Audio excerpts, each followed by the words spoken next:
Now, ladies and gentlemen, we welcome you back here inside the ring. And at this time, we would like to call into the ring at this time our lovely, beautiful Bud Light Fight Night ring card models. Where are they at? We got some special t-shirts to throw out into the crowd. Our ring card models make your way into the ring at this time.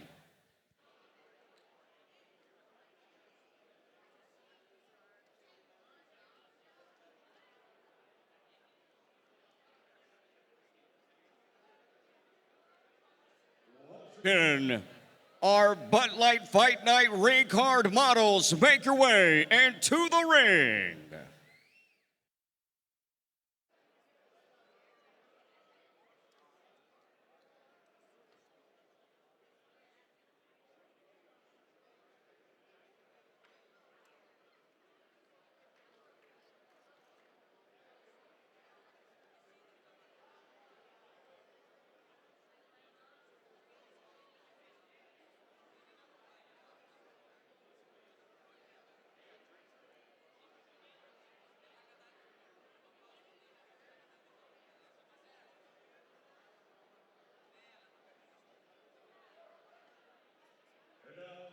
Coming to the ring, our Bud Light Fight Night ring card models.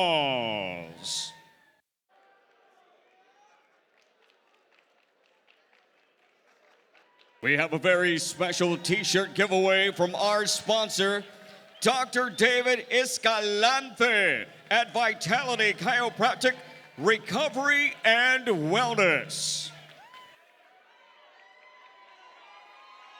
If you want a free t-shirt, make some noise!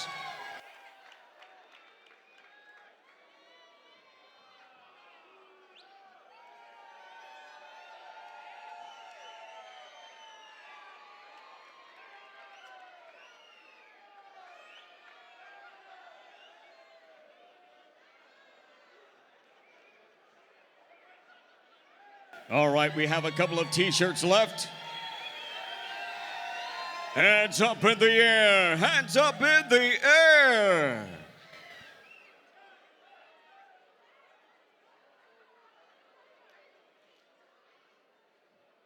Once again, a big round of applause to our lovely ring card models doing an excellent job here tonight. Let's give them a round of applause, ladies and gentlemen. Bud Light Fight Night is presented to you by Paradigm Combat Sports and Next Fight Up.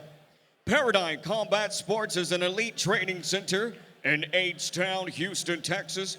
Paradigm believes in the positive impact combat sports can make to build confidence, resilience, and healthy habits, and it is our mission to inspire our athletes to be champions in life, in and out of the ring, or in the steel cage. Ladies and gentlemen, we also have Next Fight Up, which is promoted by Forrest Washington, Joe Fredevelt, and Mike James.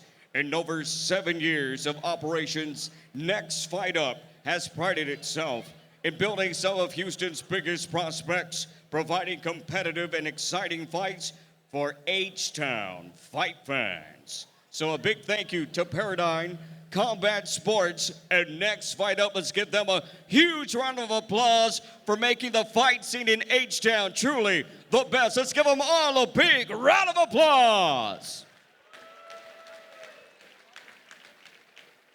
And before we move on to our next fight, we will also like to take a moment to thank our sponsors this evening, and a special thank you to our title sponsor, Bud Light, and the good people at Silver Eagle Distributors, H-Town in Houston, Texas.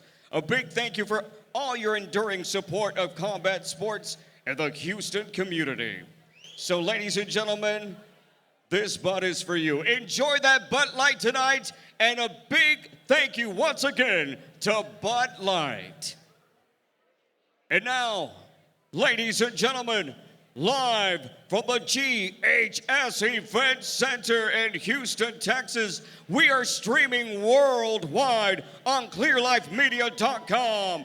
Welcome to Bud Light Fight Night!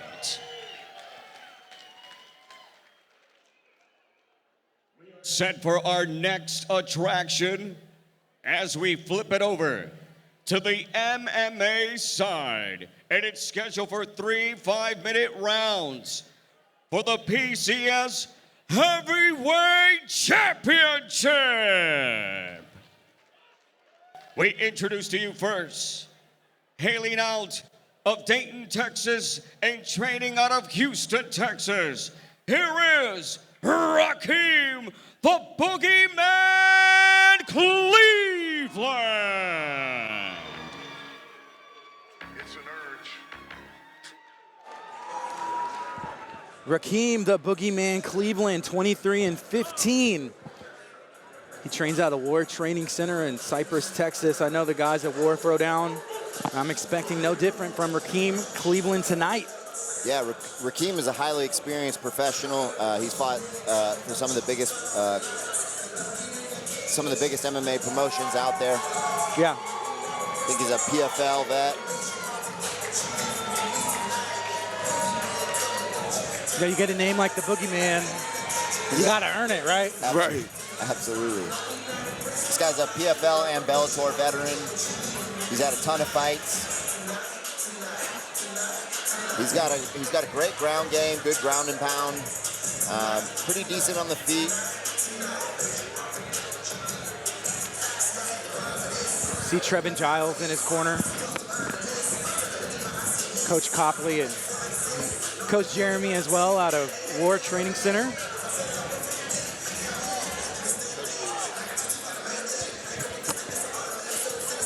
Professor Joe Solis checking out Rakim, making sure that he's good to go. And this is going to be our first MMA bout of the evening, and I am excited. I'm excited. I'm very excited.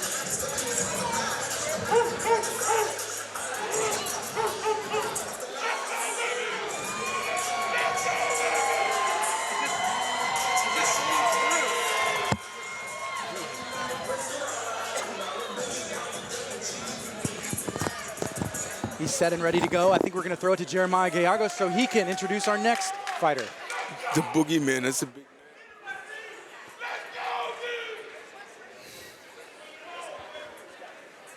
We're good, Jeremiah.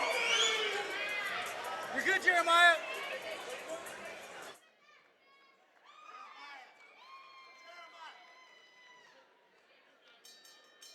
And now his opponent from Baltimore, Maryland. Here is the defending reigning champion, Shelton, the Gravedigger Graves.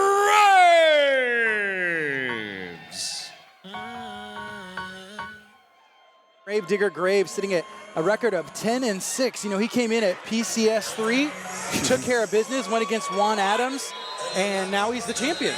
Yeah, I would say that he won the upset in that fight. I think Juan Adams probably came in as the heavy betting favorite in that fight, being a Division I wrestling champion. But he got on Juan early, had some good takedown defense, and overwhelmed him with strikes. I remember his hands being really good. Yeah, I agree, especially early on in the fight. He's got some pretty heavy, he's got some good heavy power, and he's got some tricky switch stance combinations where he's kind of flogs forward with one stance, switches stances mid-combination. He's got some heavy power, especially in his lead hand. Yeah, I had the chance to talk to him at the weigh-ins yesterday, and he was just saying, I'm going to do what I do. I got to take care of business pretty much. So, you know, Colin, how does the ring, it's a boxing ring, it's MMA in a boxing ring, how does that play a factor? I feel like if you're a wrestler, it may not be your advantage. I mean, we're in a roped-in ring. I think that, yeah, so I think one thing that a lot of MMA fighters get wrong, especially when they're transitioning from like a wrestling background, for example, is that they're used to the other guy kind of being head-to-head with them and ducking under to get shots. But in MMA, you kind of have to close the distance with your punches and be much closer in order to get a hold of your opponent. I think where it actually has the bigger effect on the fight in MMA is on the ground. It's harder to do get-ups, right? You don't have the cage wall there to use as like a third wall to kind of step up. So, and I see this fight as a kind of classic grappler versus striker kind of matchup. I think Rakim is probably going to try to get this fight to the ground as quickly as he can, and I see Shelton trying to keep it on the feet and try to win this fight standing. Yeah, Rakim Cleveland, he last fought in March for Bellator at Bellator 293, and he won by submission. Yeah, I was looking at that, thinking this is going to be one of those fights where he just tries to go in, Colin, and work what he knows best. And now we're going to throw it to Jeremiah Gallegos to get this fight going.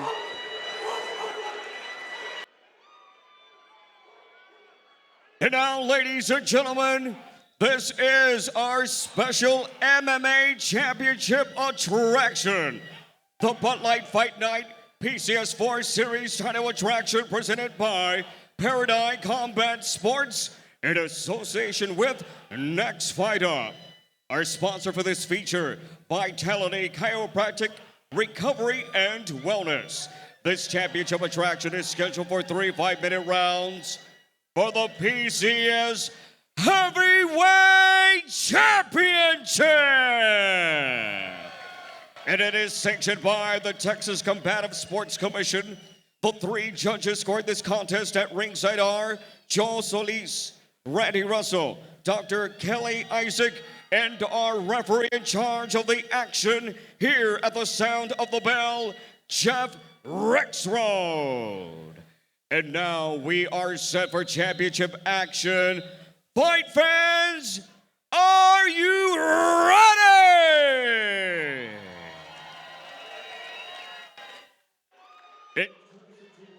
To my left, fighting out of the blue corner, standing with Jeremy Mayhem, wearing black, his official weight, 245.4 pounds. He stands 6 feet 3 inches tall.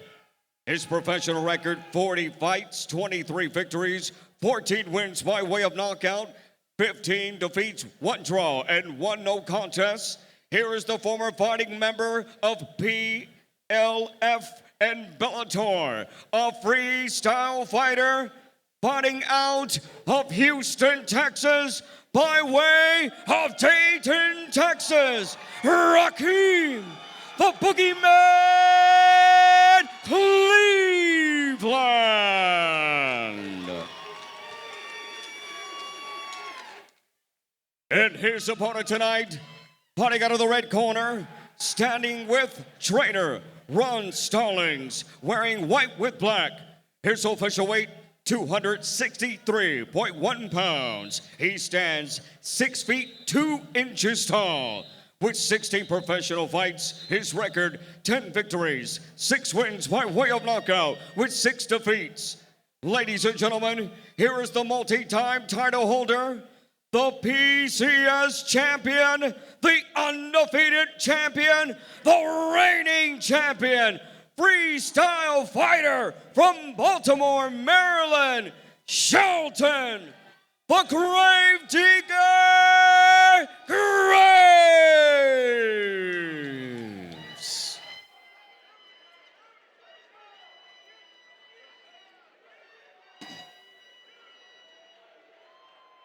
All right, guys, you both know the rules, so I expect a clean fight. Obey my commands at all times and protect yourself at all times. Touch gloves, back to your corners.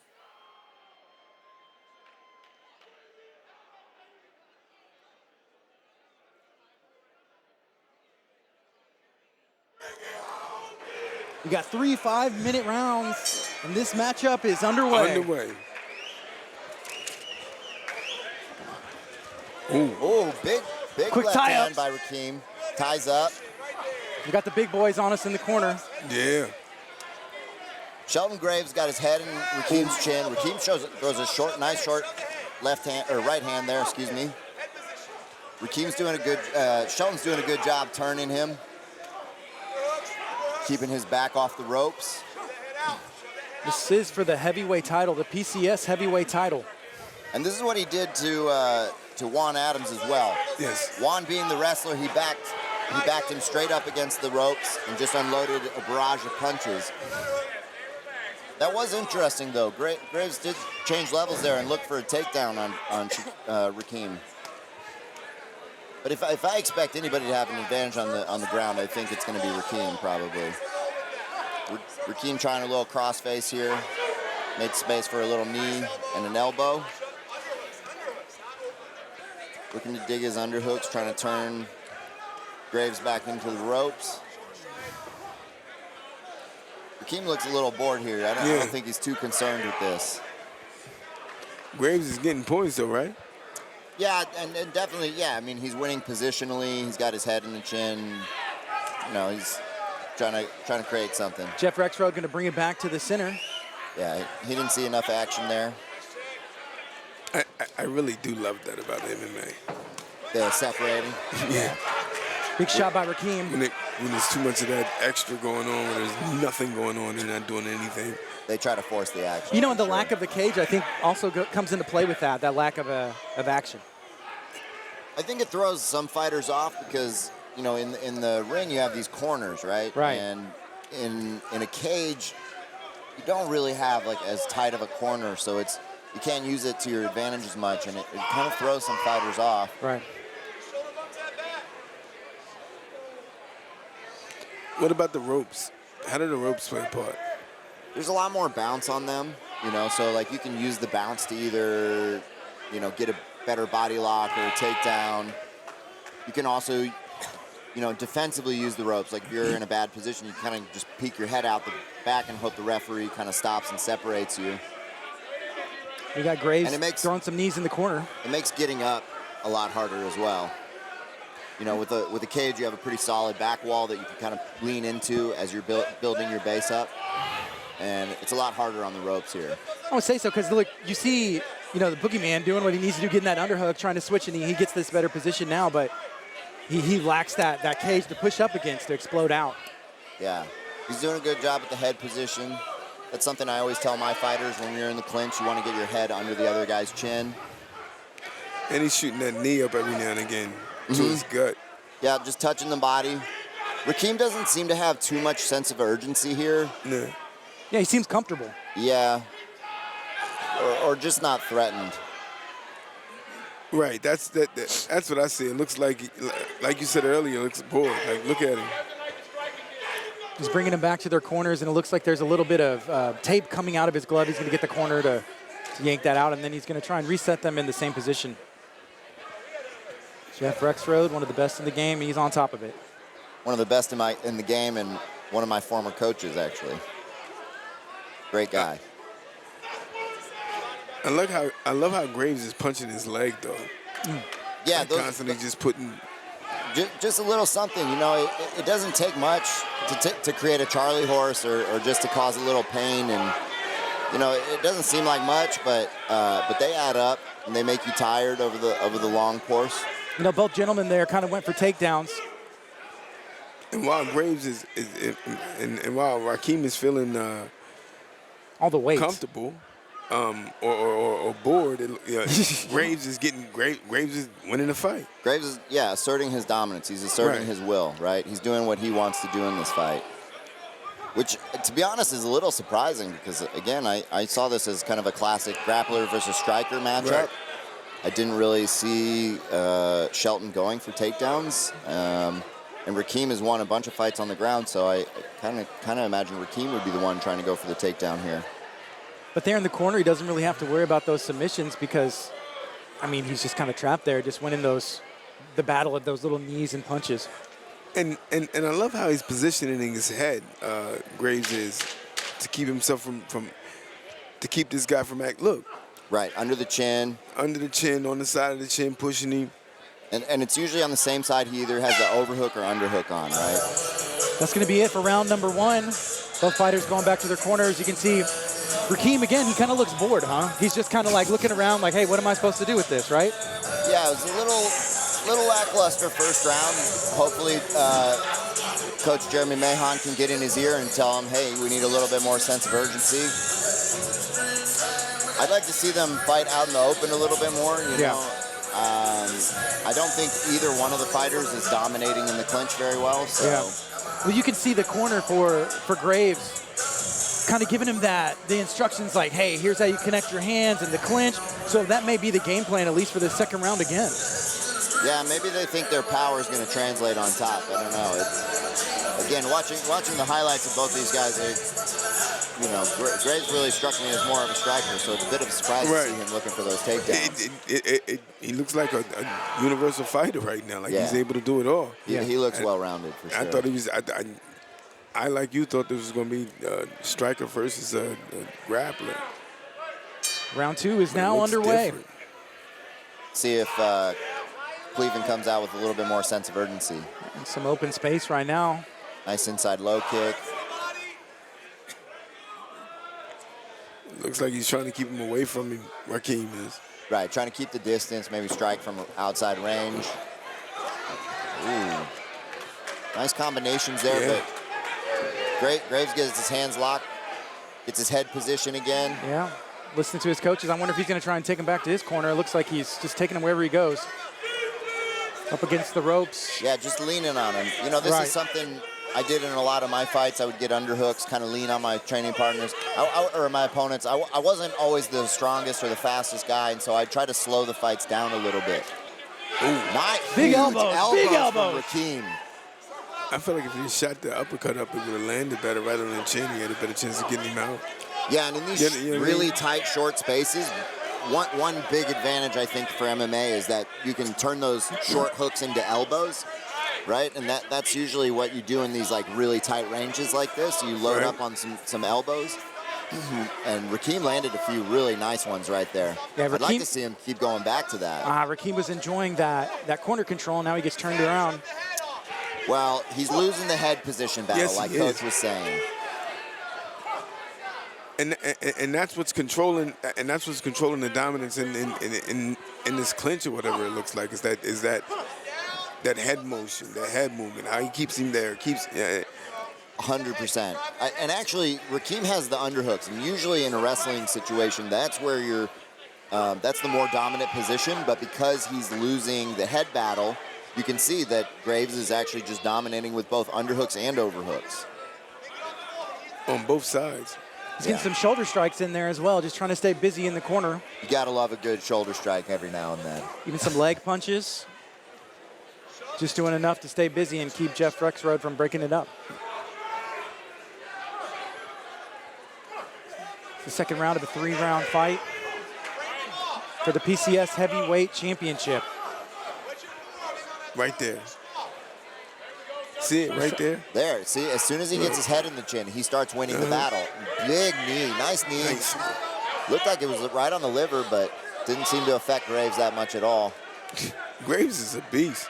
He's doing a great job bullying Rakim. You know, just kind of keeping his weight on him. Just constantly, but this almost looks like the Juan fight.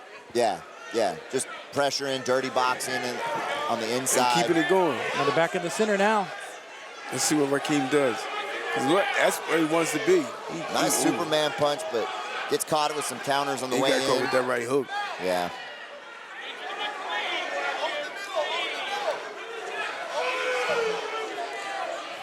Graves leading the pressure. He doesn't have his mouthpiece all the way in. No, he's kind of sticking out a little bit. Yeah. Oh. You catch one of those in the mouth, that's going to hurt you. Nice right hand, left hook. But again, Graves just kind of pressures in, gets the head position. Now he's got his hands locked under the butt. What's he trying to do, scooping? Yeah, he's trying to take him down. Switches to a high crotch and then gets to the back. I look for him to do a mat return here. Yep, look to trip that knee and try to drive him over one of his legs. Rakim is... And he gets on top. Okay, who's going to rush to get to the top? Rakim looking for a switch here. If he can get his hips out, he can get this. Yeah, Graves has that leg hook, that foot hooked right there, preventing him from coming up. That's exactly right.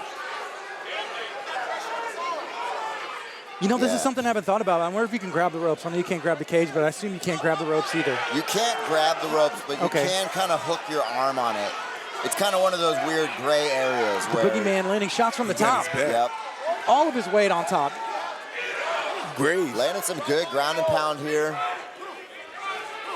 Graves. Rakim's looking a little lost. Like this here. might be out. Might He's be in, over. he's in turtle Oh. right now. He has the other hand trapped. He has Graves' other hand trapped, but what does he need to do right now? Well, he needs to free that bottom hand. You can see how it's trapped right here. Rakim, Yeah. Rakim just got flattened out by Graves. He's covering doing the his right face. thing. He got back to his knees, freed that hand, but he needs to build his base up or turn back Graves into is mounting him Graves. huge. Because he's just letting Graves land shots here. Nice knee to the body by Graves. And Rakim's acting like it's not affecting him, but he's losing this fight. Yeah, the second round is about over, Yeah. and the second round has been controlled by Graves. Another dominant round for Graves. Another dominant round for Graves. Yeah. Who's this? Graves is just a fighter.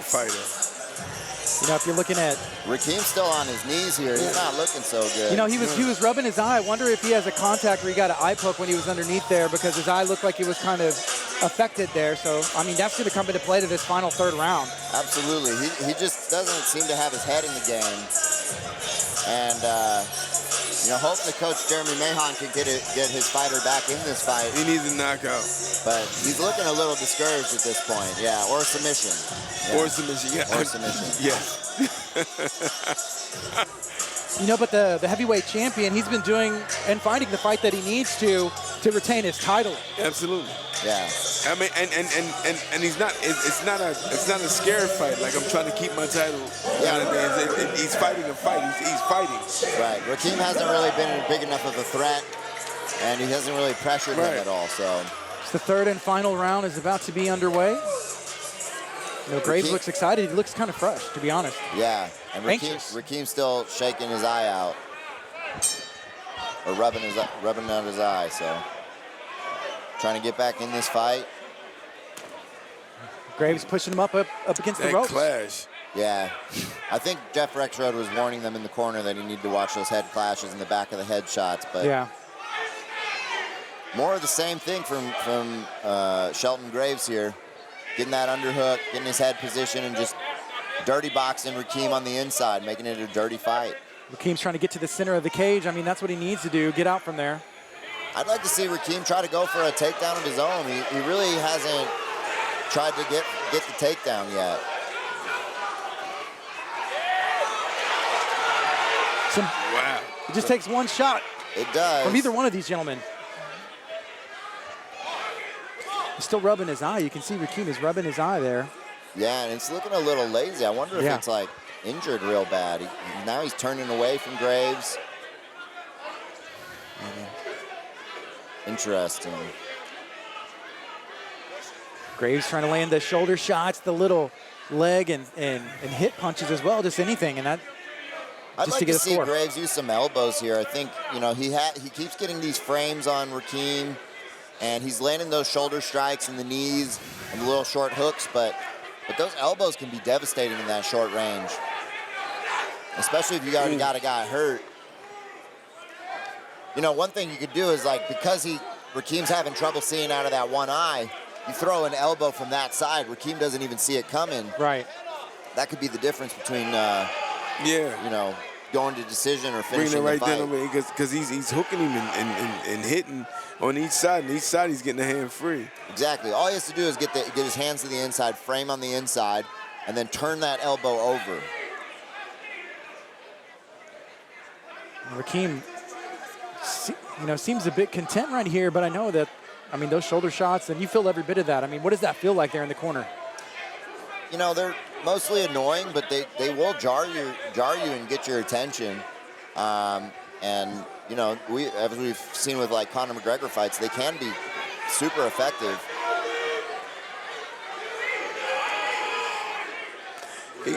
Shelton Graves, he had that leg. It looked like he let it go. Rakim kind of pushing and framing away. Rakim's had pretty good takedown defense, but he just hasn't been able to keep Graves off of him. Yeah. Or do nothing in. Well, this is a big thing that we work on at Paradigm a lot is when your back is on the fence, we always have a sense of urgency to turn, right? Yeah. We got to at least get your back off of the fence. Even if you're not, even if you don't put the other person's back on the fence, you at least want to circle out, get back to the middle, reset. The longer you spend with your back up against the fence or the ropes, the more it looks bad on the judges' scorecard. So Rakim's got the position here. He's got the body lock. I'd like to see him go for a trip of some kind. Step around the side, block the knee, take him over the knee. But again, he just doesn't seem. Yeah, he doesn't seem motivated to try to get this. Nice little uppercut in there, but Graves just pressuring, getting his head position in there. Yeah, Graves just working the body, using that shoulder to his advantage as well. These close, tight shots. Nice uppercut there.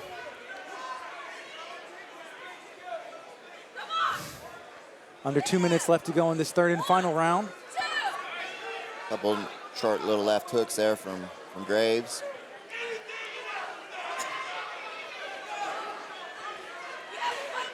Get some back control.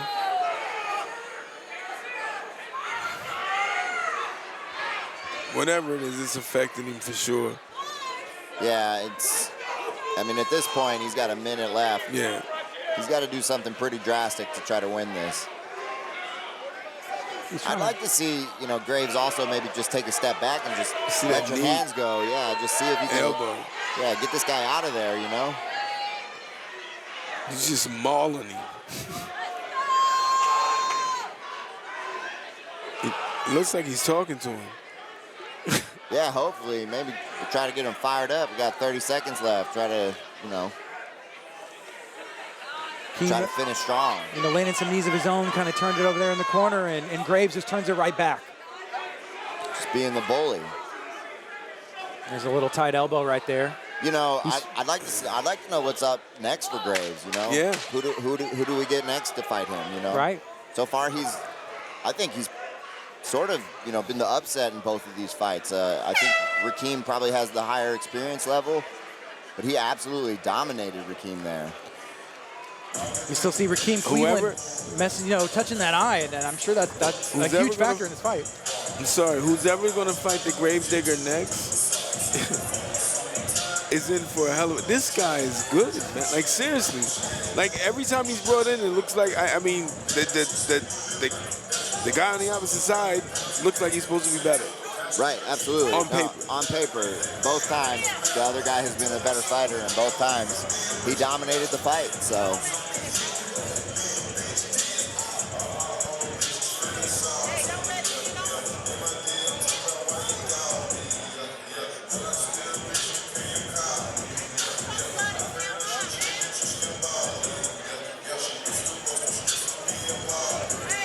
You see Reed coming in the ring. Got that beautiful PCS championship, heavyweight championship belt. That is nice, isn't it? It's very nice. All right, we're going to throw this in a minute to Jeremiah Gallegos, where he will announce the winner, the heavyweight champion.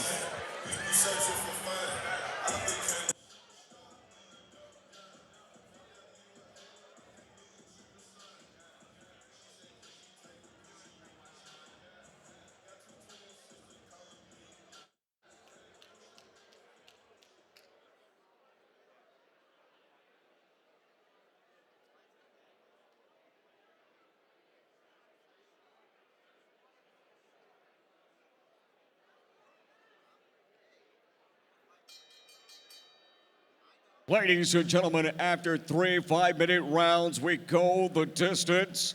And now we go to the judges' scorecards. Here are the totals. All three judges have this contest 30-27 in favor to the winner by unanimous decision. And he is still the PCS heavyweight champion, Shelton the Gravedigger Graves. Working on a weekend like usual, way off in the deep.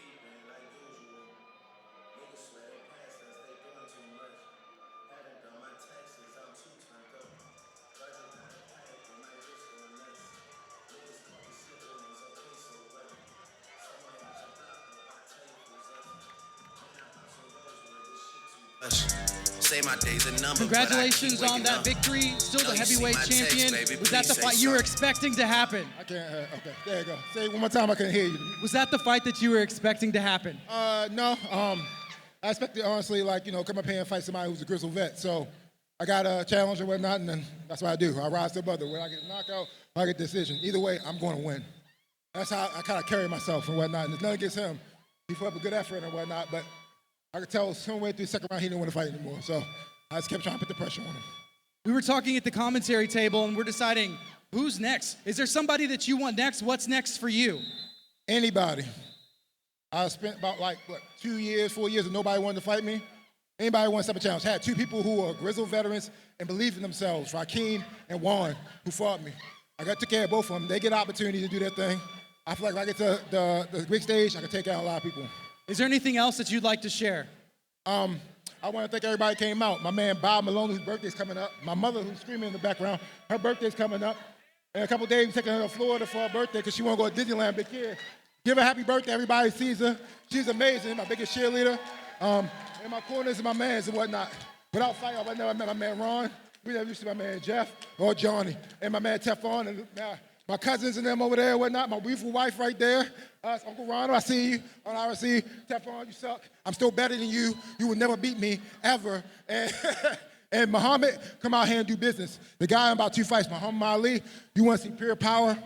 Check out the fight in 2 fights. He's going to take this guy out. I guarantee it. Congratulations, and I'm excited to be at your next fight. Thank you.